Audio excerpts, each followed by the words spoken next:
In the middle of tremendous darkness and personal tragedy, false lights are trying to guide us, and they can bring shipwreck.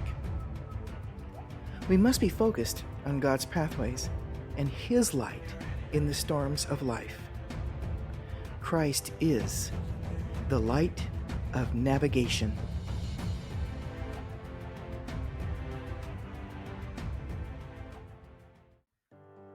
Hello, and welcome to the Light of Navigation and the God Stories. My name is Marguerite Lever-Woodall, and I'm an author, speaker, and your host.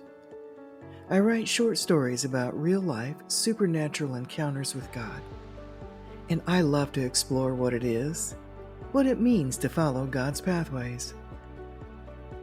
In this 7th episode of the God Stories, called God and the Garage Door Waiver, I'll share with you a powerful story about God's loving presence showing up in an unexpected location.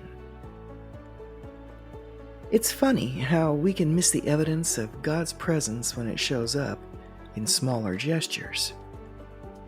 Yet those are the most powerful ones. Come and join me in the adventures of the God Stories and experience the encounters with the goodness of God, even in the middle of our life storms.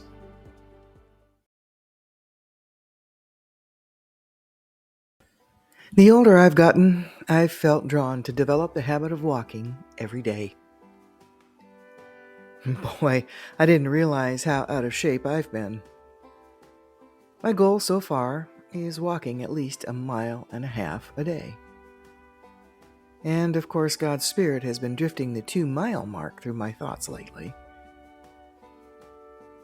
Today, I walked a route that I'd mapped out in my mind the week before.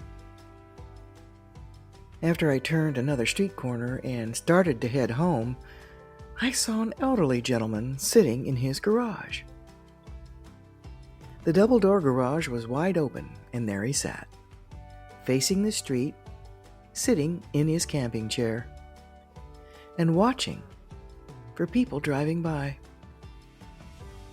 Sitting there daily for quite some time, he just smiles and waves to everyone who passes by. I'd seen this man before when I've driven by too. He smiled widely and waved at me as well. As I walked by, I sensed an opportunity to stop and ask to hear his story. I introduced myself, and he told me his name was Chris.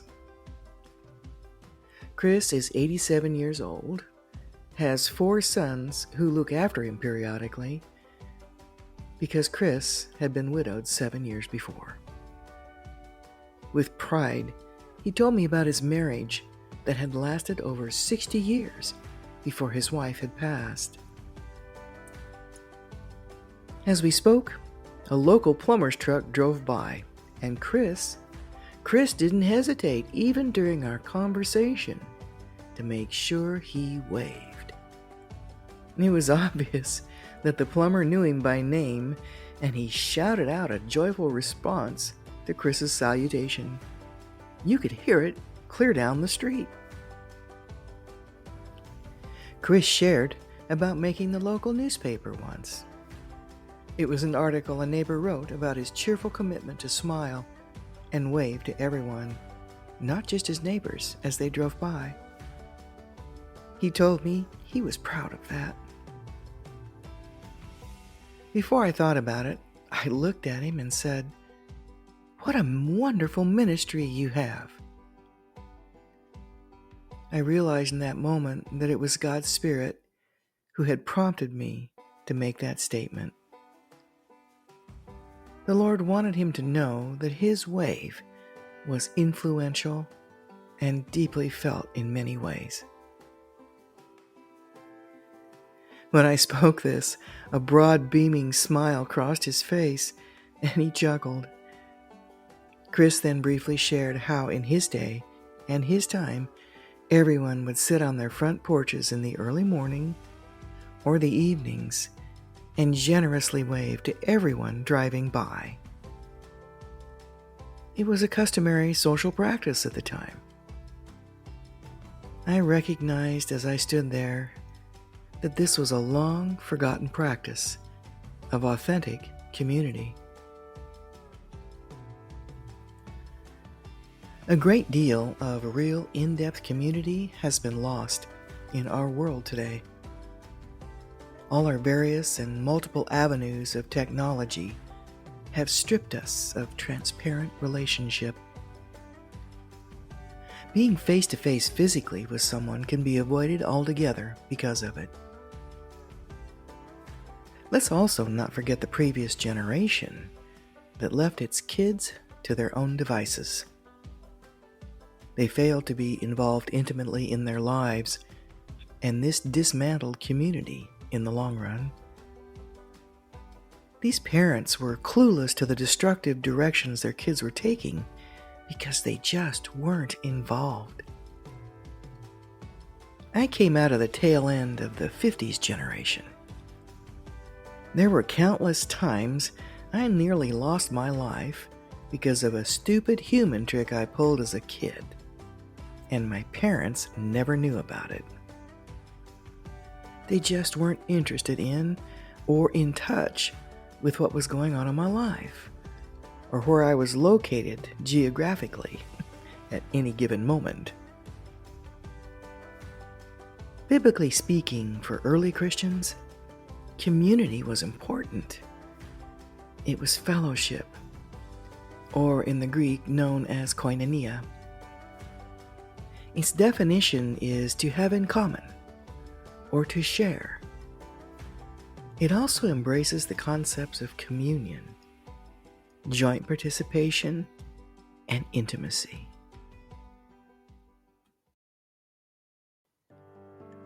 As I continued my walk and stopped at a bridge crossing moments later, God's presence sweetly embraced me.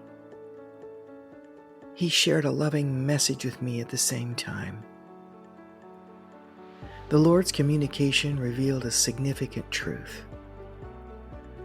Chris's small gesture of waving to others with his broad smile manifested God's loving presence with a reminder of his kind of community.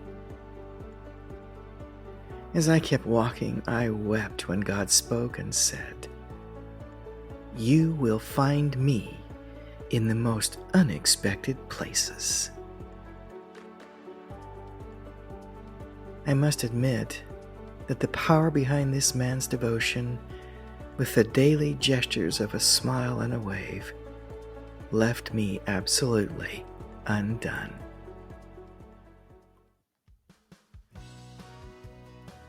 Let us consider how we may spur one another on toward love and good deeds, not giving up meeting together as some are in the habit of doing, but encouraging one another, and all the more as you see the day approaching. Hebrews 10:24 through 25. Thank you for taking time to listen to my story. If this podcast would encourage others to seek God in the small yet powerful gestures of life, please pass it on. Your comments are valued, and subscribing would also be appreciated. By the way, where's your heart? Some believe you can tell where someone's heart is by where their wallet goes. In the next episode of the God Stories, called God and the Wayward Purse, I'll share how he wants to look out for us financially, but he will also expose where our heart's home really is as well.